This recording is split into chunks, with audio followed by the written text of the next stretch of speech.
Ski de randonnée, ski de fond, raquettes ou encore randonnée hivernale, les activités sportives en lien avec la neige ont beaucoup de succès dans le Jura bernois. Selon Guillaume Davot, malgré la fermeture des restaurants, il y a des retombées économiques pour la région. Là, nous avons des retombées sur les activités de location de matériel, que ce soit des raquettes ou des skis de fond, sur la vente des vignettes des pistes de ski de fond, sur tout ce qui concerne aussi la vente de matériel, tout simplement, des gens qui s'équipent pour aller en plein hiver faire des activités, et puis dans une moindre mesure sur les activités de transport, que ce soit les funiculaires ou les bus qui donnent accès à ces stations de montagne. Les principaux utilisateurs des pistes de ski de fond et de raquettes sont des indigènes. Il y a néanmoins des Suisses qui passent leurs vacances dans les hôtels de la région.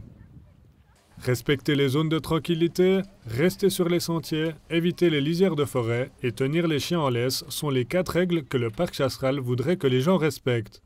Un fort afflux de touristes de la nature peut perturber les animaux. Les chamois, en fait, ils constituent un stock de graisse avant l'hiver pour pouvoir tenir l'hiver parce qu'ils vivent souvent dans des zones enneigées. Donc ils auront moins d'accès à la nourriture. Et puis si on les dérange lorsqu'il y a beaucoup de neige, ils vont dépenser beaucoup d'énergie et donc ils vont devoir puiser dans ce stock de graisse. Et puis si ça arrive trop souvent, ils peuvent mourir parce qu'ils n'auront plus assez de réserve en eux pour tenir jusqu'à la fin de l'hiver. Les personnes qui ne respecteraient pas ces règles sont susceptibles de recevoir des contraventions des gardes-faunes.